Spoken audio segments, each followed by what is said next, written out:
No. I was going to say, I was surprised at that. Arne, we just had a chat with Ryan, and he spoke about his dad's been telling him to shoot more. What have you been telling him? Hopefully other dads say the same then against other players.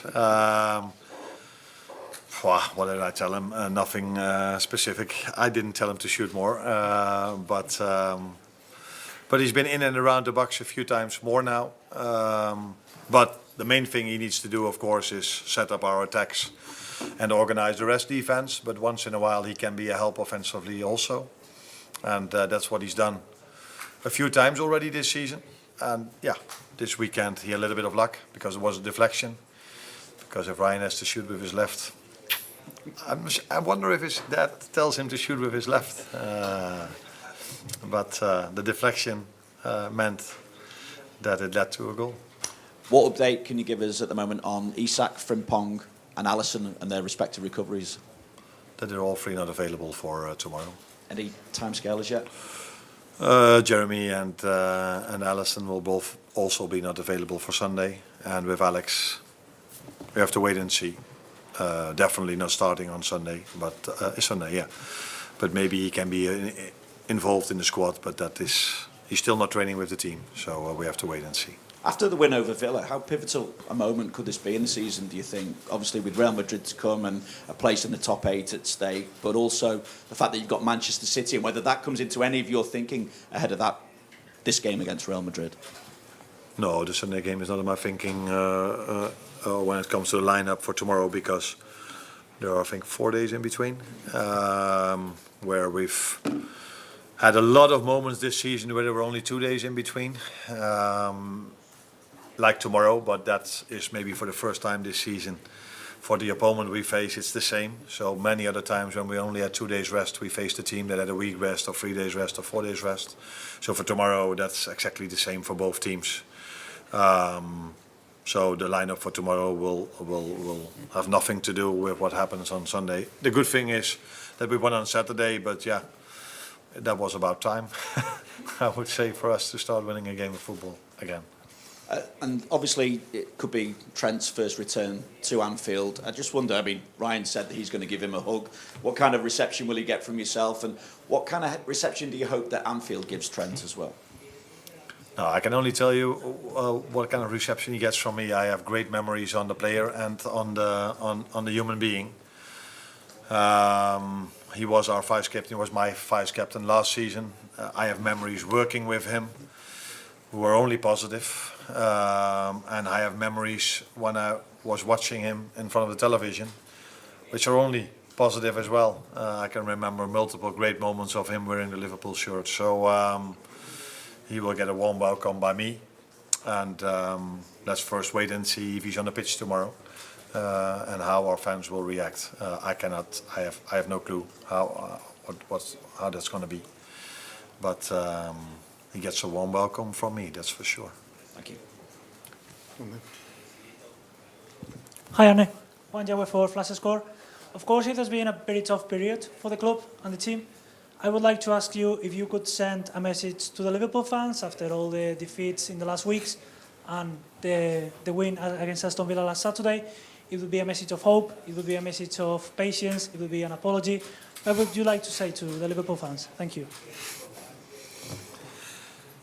You already gave a lot of answers in your question, but I can say to them, show up tomorrow and help us again like you did Saturday. So they were a big help for the team. And again, tomorrow we face a team that is on a great run of form, like Villa was as well. And then it's always very pleasant to play at home, because in the run of form we had, we almost only played away games. Yeah, I think Anfield showed Saturday how important they can be for the team. So let's hope the players and the team and the fans can do the same tomorrow evening. Rich. Hi Arne, you've got the same 2 fixtures back to back as you had last season with Real and Manchester City. I mean, you obviously won them both last year. Is it a kind of test for where you are as a team now to have those 2 games again? Every game we play is a test, especially because we are a new team. It's not the same because last season we played them both at home, and now one of them is away. It's not the same because last season we faced Real Madrid, who had many injuries, and now they haven't. It's not the same because last season we were a different team than we are now. We're with them. When now all the injuries are back, they have the same squad and added a few. And City made a few changes like us as well. So, but every game we play at this moment of time, oh, by the way, every single time is always a test to see where we are. And that was a week ago, 2 weeks ago, and that's this week the same. Hola Arne. Hi, Arne. In Spanish. The other day, a legend, Steven Gerrard, said that you need to wait because Liverpool will win this game against Real Madrid. Does that not put more pressure on the team, given how important and how big a team Real Madrid are in Europe? Steven Gerrard's comments that he said that they expect, be patient, we can expect Liverpool to beat Real Madrid. That's what he says. I always find it really hard to react on if you say what someone else said, because it wouldn't be the first time in my life if someone changes a few words. This has happened by me a lot of times when media goes to different managers and then say something what I supposed to have said. So I don't know what Steven exactly said. He's a big fan of Liverpool, he's a big fan of the current team, and he wants us to win, but I have no clue what he exactly said. To what you are saying, yes, we are facing a very good team that has been so successful in Europe for so many years and are so successful again this season. We have a great team, a great manager and great individual players. So we respect the opponent a lot. Like Steven Gerrard does, I'm no 100% sure that he rates Real Madrid very high as well. But he also rates Liverpool very high. And I'm not going to comment on what you said, he said, because I'm not 100% sure if that is exactly what he said. First in front. Hola. In Spanish, please. Can I ask you, what principal changes have you seen in Real Madrid this season based on the version that you saw last season, the team that they were last season, and what you expect to find tomorrow on the pitch?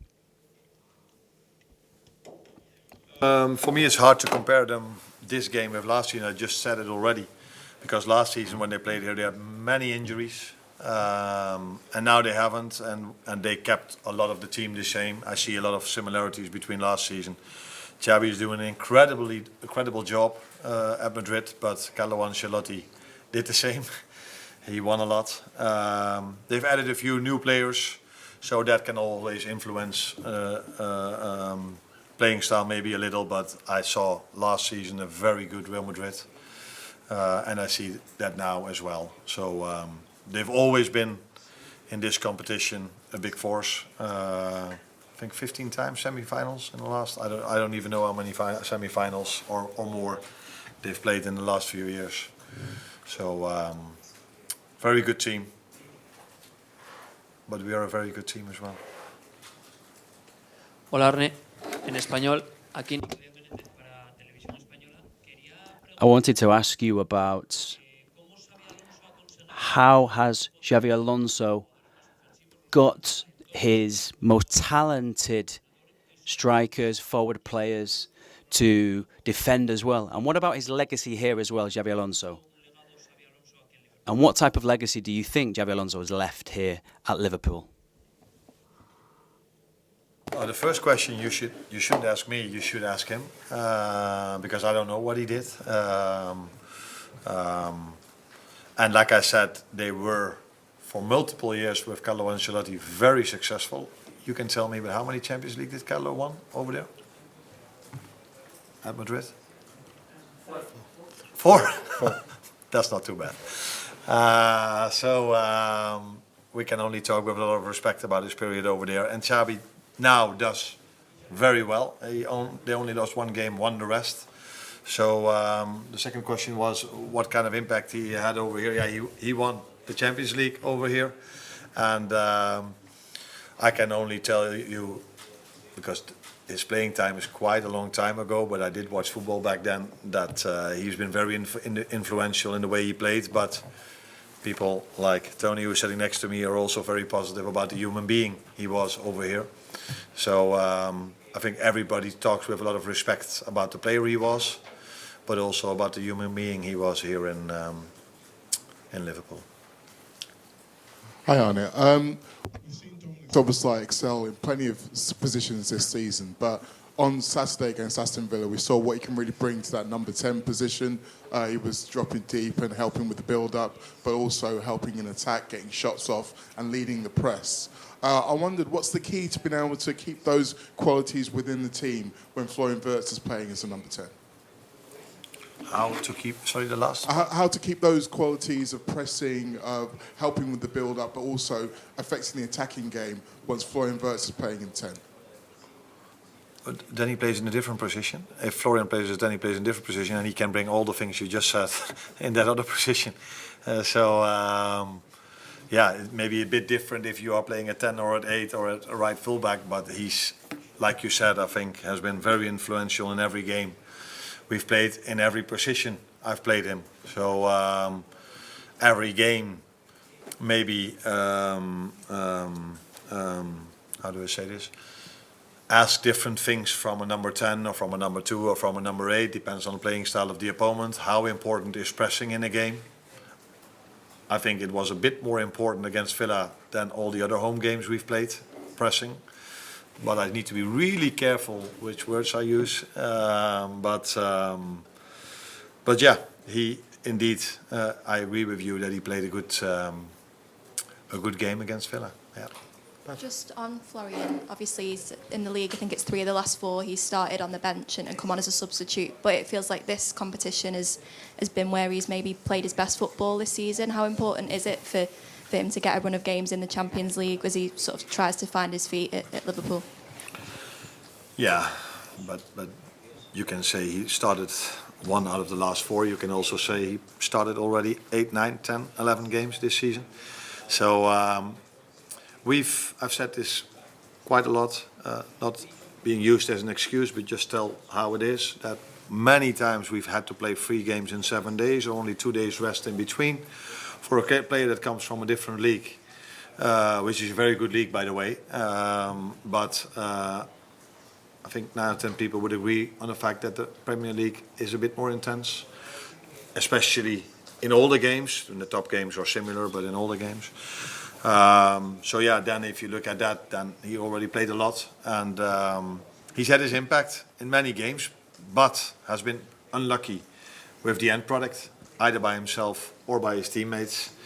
But for me, he exactly brought what we expected, a player that can create a lot for the team, will have his goals as well. But I don't think it comes to a surprise to anyone that if you are 22, 23, you come from a different league, that you might need some time to adjust to that intensity if you play every 3 days, with only 2 days rest in between. I think before I was sitting here, Ryan Gravenberch was sitting here, and it took him a while to adjust to the intensity, maybe even longer than it's going to take Florian. Dus, en het staan 2 maal dus. Last season in this fixture, Conor Bradley had one of his best games, I thought at least, of the season. What have you made of his progress since you've been in charge of him, and what more would you ask from him as he steps up his development? Stay fit, because he played very good in that game. Unfortunately for 80 minutes, and then he went out with an hamstring injury. So that has been his biggest challenge till now. Now, we were just talking about Florian. We could put maybe the same on Con. Be able to play every 3 days on this intensity without getting injured, and that's not been easy for him because he missed a big part of pre-season. And he's been unlucky maybe by the fact that when I started him, a few times we were 1-0 down, and then I thought I had to make an offensive substitution, so I brought Dominic Szoboszlai to the fullback position. But when we were a goal up, he played 90 minutes, and that was against Everton, and it was this Saturday. So I think he's progressing. He's getting fitter and fitter. He's showing the potential he has. But the main thing for him will be being able to play every 3 days without getting injured, and then I'm sure, like Florian and like all the others we have who are adjusting at this moment of time to the program, to the fixture list, that all of them will be fine. Because we have unbelievable talent in this group. Last one here. ¿Qué tal? Can I ask you about Vinicius? I don't know if you had the chance to see the Clásico, Real Madrid, Barcelona. Vinicius went off the field in such an important game. As a manager, what did you think of his attitude? And what do you think of Vinicius as a player who scored 5 goals against Liverpool in the past?